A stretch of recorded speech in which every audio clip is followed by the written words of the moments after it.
Assalamualaikum warahmatullahi wabarakatuh. Hai anak-anak hebat Indonesia. Bagaimana nih kabarnya kalian semua? Alhamdulillah, alhamdulillahirobbilalamin.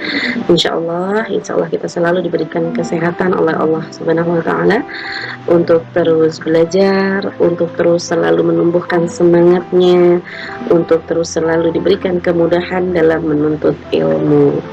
Nah, anak-anakku, pada video kali ini bersama saya Bu Ningsih akan membawakan mata pelajaran Pendidikan Agama Islam kelas 10, di mana Bu Ningsih di sini mengambil submateri yang berjudul yaitu hidup bermartabat dengan berbusana muslimah.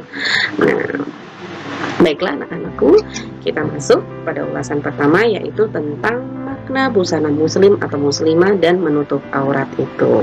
Nah, apa sih definisi dari kata menutup aurat, berbusana muslimah itu? Nah, jika kita lihat tampak nih ya, ada foto, ada gambar muslimah kita di sini yang beraneka ragam ya, beraneka ragam cara berbusananya. Nah, sekarang pertanyaannya adalah, sudahkah kita berpakaian secara syariat Islam? Yuk kita simak materi berikut ini. Sebelum kita masuk lebih lanjut, kita harus memahami apa sih makna dari kata aurat itu. Jadi menurut bahasa, aurat itu berarti malu, aib, dan keburukan. Nah, kata aurat di sini berasal dari kata awirah atau hilang perasaan. Nah, menurut istilah dalam hukum Islam itu berarti batas minimal dari bagian tubuh yang wajib ditutupi karena perintah Allah Subhanahu wa Ta'ala. Nah, lalu makna jilbab itu apa? Nah, jilbab menurut etimologi adalah sebuah sebuah pakaian yang longgar untuk menutup seluruh tubuh perempuan kecuali muka dan kedua telapak tangannya. Lalu di sini makna busana muslim-muslimah ini apa? Di sini maksudnya adalah busana atau barang yang dipakai baik itu berupa celana ataupun baju Islami yang dapat menutup aurat yang telah diwajibkan agama untuk menutupinya. Nah, anak-anakku, perintah menutup aurat dan berbusana muslim itu telah ada ya dalam Al-Quran. Nah, salah satunya adalah surah Al-Ahzab ayat 59 yang maknanya di sini bahwa Rasulullah itu diperintahkan Allah untuk menyampaikan kepada para istrinya dan sekalian kaum wanita mukminah untuk memanjangkan jilbabnya. Lalu pada surah An-Nur ayat 31 yang bermakna bahwa Allah itu berfirman kepada seluruh hambanya agar hambanya muslimah agar menjaga kehormatan diri mereka dengan menjaga pandangannya, menjaga kemaluannya, dan menjaga auratnya. Nah, baiklah teman-teman. Nah, bagaimana sih syarat berpakaian muslim yang baik itu? Nah, di sini ada 9 syarat yang telah Bunda rangkum. Nah, yang pertama itu ya adalah syarat berpakaian muslim itu pertama menutup aurat. Nah, seperti yang tadi ya kita ulas di sana, menutup aurat itu berarti tidak memperlihatkan bagian tubuh yang tidak boleh ditampakkan ya itu ya. Nah, di sini terdapat perbedaan aurat bagi laki-laki dan bagi perempuan itu. Di sini dalam surah Al-Ahzab ayat 59 yang artinya berbunyi, wahai Nabi, katakanlah kepada istri-istrimu, anak-anak perempuanmu, dan istri-istri orang mukmin, hendaklah mereka mengulurkan atau menutupkan jilbabnya ke seluruh tubuh mereka. Nah, kata mengulurkan dalam ayat ini tuh ditafsirkan dengan menutupi seluruh tubuhnya. Nah, jilbab dapat diartikan sebagai tadi itu kain ya, baju yang menutupi kepala sampai leher dan dada. Nah, sementara ulama lain berpendapat bahwa wanita tidak wajib menutup wajahnya serta telapak tangannya. Nah, itu terdapat pada surah An-Nur ayat 31 yang artinya adalah, dan janganlah menampakkan perhiasannya, auratnya, kecuali yang biasa terlihat. Nah, di sini kata yang biasa nampak daripadanya itu diartikan sebagai wajah dan kedua telapak tangannya. Jadi, batasan aurat wanita itu adalah seluruh tubuhnya kecuali wajah dan kedua telapak tangannya. Nah, kalau untuk batasan bagi laki-laki itu cukup sebatas pusar sampai di lutut. Lalu kemudian syarat berpakaian muslim yang baik itu yaitu pakaian yang tidak mengundang syahwat. Nah, itu maksudnya seperti apa? Jadi busana atau pakaian dikenakan itu boleh sebagai hiasan, tetapi tidak bukan sebagai alat untuk mengundang perhatian lawan jenis khususnya ya. Jadi hakikat berbusana itu adalah menutup aurat dan melindungi seseorang dari cuaca panas dan dingin meskipun tidak melupakan unsur keindahan. Nah, anak-anak, kemudian syarat berpakaian muslim yang berikutnya adalah tidak transparan. Tidak transparan. Nah, bahan yang dipakai di sini adalah tidak boleh transparan atau tembus pandang ya. Karena fungsi pakaian dalam Islam itu untuk menutup aurat. Lalu syarat berpakaian yang keempat yaitu harus longgar agar tidak terlihat lekukan tubuh kita ya, khususnya ini kaum muslimah ya. Nah, di sini Rasulullah memberikan ada dalam sebuah hadis ya. Di sini sebuah penjelasan hadis. Rasulullah Shallallahu Alaihi Wasallam memberikan baju qutbiyah yang tipis, hadiah dari Al-Qalbi kepada beliau. Nah, baju itu pun aku pakaikan kepada istriku. Nabi bertanya kepadaku, mengapa kamu tidak mengenakan baju qutbiyah yang telah aku berikan? Nah, lalu Qalbi menjawab, aku pakaikan baju itu untuk istriku, ya Nabi. Lalu Nabi bersabda, perintahkan ia agar mengenakan baju dalam di balik qutbiyah itu. Nah, karena aku khawatir baju itu masih bisa menggambarkan bentuk tubuhnya. Hadis riwayat Al-Baihaqi, Ahmad, Abu Daud dan Ad-Diyah. Nah, jadi sebaiknya anak-anakku muslim-muslimah, jadi sebaiknya kita memakai pakaian yang longgar, kemudian tidak transparan ya. Jika ini kita harus mendouble dengan baju yang menutupi, jadi tidak sampai terlihat lekukan tubuh kita ya. Kemudian untuk syarat berpakaian muslim yang kelima itu tidak diberi wewangian atau parfum yang sekiranya baunya sangat mencolok ya, khususnya bagi wanita, karena perbuatan itu pastinya akan mengundang perhatian gitu. Nah, apalagi ini perhatian lawan jenis ya, gitu. Kita harus menjauhi itu. Naudzubillah min dzalik. Nah, lalu syarat berpakaian muslimah berikutnya yaitu tidak menyerupai laki-laki ataupun sebaliknya. Nah, coba jika untuk kalimat ini pastinya banyak ya anak-anakku di sekitar kita melihat banyak teman-teman kita yang berbusana sebaliknya, yang laki-laki bergaya seperti layaknya pakaian perempuan, kemudian yang perempuan pun bergaya busananya seperti anak laki-laki. Nah, itu kita tidak boleh ya, karena semua harus sesuai kodratnya seperti itu.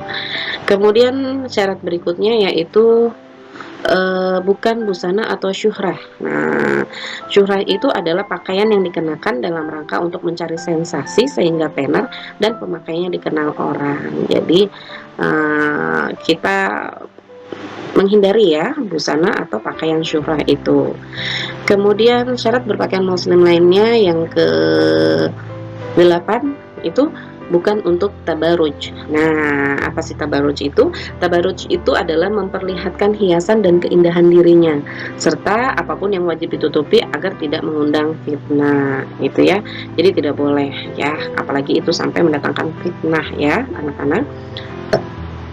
Kemudian yang terakhir itu bukan kain sutra bagi laki-laki.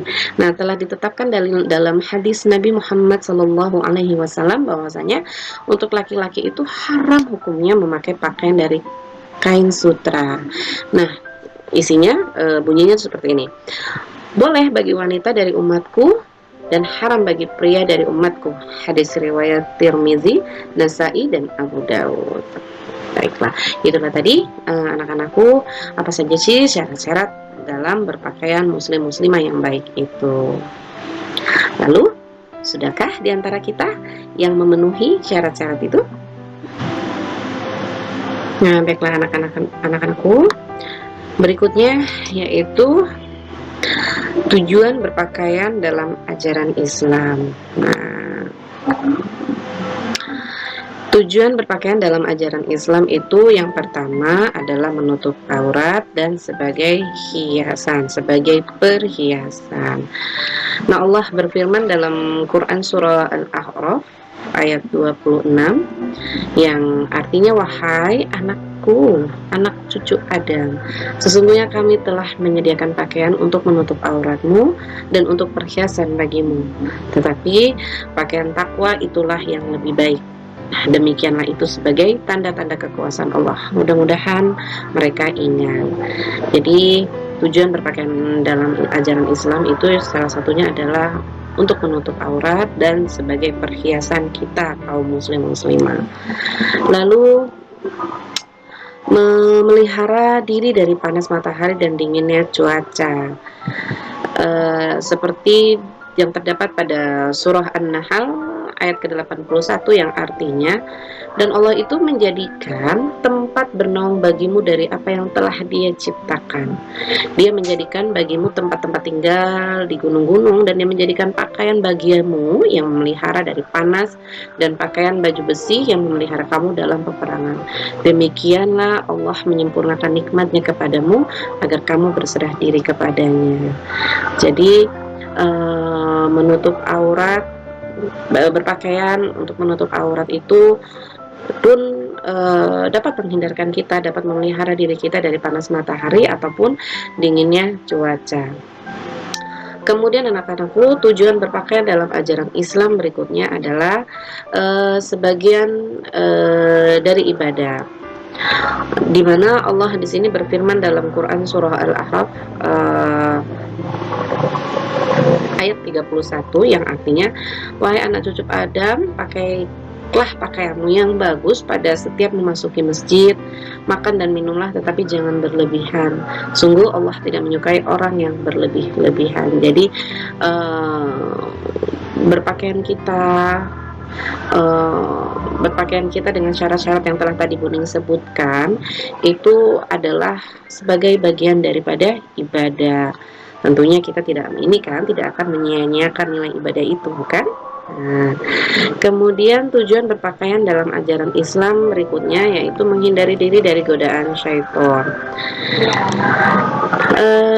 Di sini Allah berfirman dalam surah Al-A'raf ayat 27 yang artinya, wahai anak cucu Adam, janganlah sampai kamu tertipu oleh setan, bagaimana halnya dia telah mengeluarkan ibu bapakmu dari surga dengan menanggalkan pakaian keduanya untuk memperlihatkan aurat keduanya. Nah, sesungguhnya dia dan pengikutnya dapat melihat kamu dari suatu tempat yang kamu tidak bisa melihat mereka.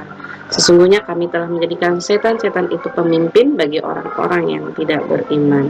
Nah, dengan kita berpakaian muslim-muslimah yang baik, itu kita dapat menghindari diri dari godaan syaitan. Yang syaitan tadinya mau menggoda kita, jika kita membentengi diri kita dimulai dari cara kita untuk berbusana, kemudian membentengi diri kita dengan keimanan. Nah, itu insya Allah akan menghindarkan kita dari godaan syaitan. Kemudian tujuan berpakaian dalam Islam yang kelima itu sebagai identitas diri. Seperti halnya Allah berfirman dalam surah Al-Ahzab ayat 59 yang artinya, wahai Nabi, katakanlah kepada istri-istrimu, anak-anak perempuanmu dan istri-istri orang mukmin, hendaklah mereka menutupkan jilbabnya ke seluruh tubuh mereka. Nah, yang demikian itu agar mereka lebih mudah untuk dikenali sehingga mereka tidak diganggu, dan Allah Maha Pengampun lagi Maha Penyayang. Jadi berpakaian muslim-muslimah itu sebagai sebuah bentuk identitas bahwa ini loh teman kita yang muslim, teman kita yang muslimah, dan ya teman kita yang non muslim, seperti itu. Jadi dari luar ini, dari cara berpakaian kita ini adalah sebuah salah satu cara untuk memberikan pandangan bagi orang yang melihat kita bahwa oh ini gitu ya, ini untuk ini nih ternyata dia ini muslim, tuh lihat dari pakaiannya. Nah, jadi itu menjadi sebuah pembeda, sebuah identitas diri. Kemudian tujuan berpakaian dalam ajaran Islam yang terakhir yaitu tentunya untuk menggapai ridho Allah Subhanahu wa taala. Nah, ini hal yang penting yang didambakan pastinya oleh orang-orang yang beriman ya, anak-anakku. Nah, berbagai cara apapun pasti akan kita lakukan untuk menaati segala aturan, segala perintah Allah, kemudian menjauhi segala larangannya. Jadi dengan mengikuti syariat Islam, dengan mengikuti perintah-perintah Allah itu secara otomatis itu tentunya kita akan mendapatkan ridho Allah Subhanahu wa taala. Nah, tentunya kita harus menjalani itu dengan keikhlasan. Nah, baiklah anak-anakku yang solih-solihah. Jadi dari ulasan materi yang telah Bu Ning paparkan tadi ya, ada hikmah dari kita untuk mengenakan busana atau berpakaian muslim itu. Jadi ada hikmah yang bisa kita ambil ya nak. Nah, diantaranya itu sebagai bukti keimanan kepada Allah Subhanahu wa taala. Nah, lalu hikmah kita menggunakan busana pakaian muslim itu adalah sebagai cara untuk mendapatkan pahala dari Allah Subhanahu wa taala. Seperti yang tadi ya sebelumnya kita bahas, tujuan berpakaian sesuai ajaran Islam itu tentunya untuk menggapai ridho ilahi. Ridho ilahi itu salah satunya adalah pahala. Tentunya kita semua mau ya, tentunya kita semua mau bersaing, mau berlomba-lomba untuk mendapatkan pahala dengan melaksanakan segala perintahnya, kemudian menjauhi segala larangan Allah Subhanahu wa taala. Lalu hikmahnya berikutnya yaitu sebagai cara kita menghindari murka dan laknatnya Allah. Ya. Dan hikmah berikutnya yaitu sebagai cara kita untuk terjaga dari fitnah dan pelecehan seksual. Seperti yang terjadi, mungkin anak-anakku sudah melihatnya di sekitar kita mungkin, atau kita melihatnya dari berita-berita televisi bahwa masih banyak kaum muslimah yang mendapatkan perlakuan pelecehan seksual. Nah, itu tidak terlepas dari bagaimana kita berpakaian, bagaimana kita berbusana, bagaimana kita menutup aurat kita. Nah, jika kita saja tidak bisa membentengi diri kita, kita tidak bisa menutup aurat kita dengan sengaja, malah justru dengan sengaja ingin tampil gaya, ingin menjadi sorotan banyak orang, pandangan banyak, untuk menarik pandangan orang, itu kita sengaja untuk berpakaian terbuka. Tentunya itu akan memberikan kesempatan bagi lawan jenis kita untuk melakukan tindak kejahatan pelecehan seksual, bahkan bisa jadi menjadi tindak pemerkosaan. Nauzubillahi min dzalik. Semoga kita semua anak-anakku muslim-muslimah, solih-solihah, kita menghindari itu semua ya. Nah, kemudian yang terakhir yaitu hikmah mengenakan busana atau berpakaian muslim itu sebagai motivasi kita untuk lebih baik lagi dalam beribadah. Memang semuanya itu harus kita awali dari diri kita sendiri, dari luar, dari hal yang terkecil mungkin bagi kita. Nah, dari situ kita akan tumbuh dengan sendirinya di dalam hati kita untuk terus melakukan perbaikan dalam ibadah kita kepada Allah Subhanahu wa taala. Nah, demikianlah tadi ulasan materi dari Bu Ning yang berjudul tentang hidup bermartabat dengan berpakaian muslimah. Nah, anak-anak, Ibu harap materi ini dapat membantu kalian semua belajar. Semoga kita dapat mengambil manfaat dari materi pada video kali ini. Nah, sampai ketemu lagi di video pembelajaran Bu Ningsi berikutnya. Tetap menjaga kesehatan, tetap makan makanan yang bergizi, kemudian tetaplah menjadi muslim-muslimah yang baik dengan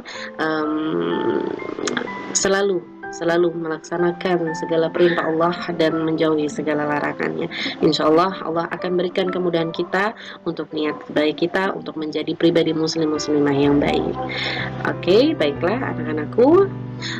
Bu Ningsi ucapkan mohon maaf jika ada kesalahan dalam pembelajaran video kali ini. Wassalamualaikum warahmatullahi wabarakatuh.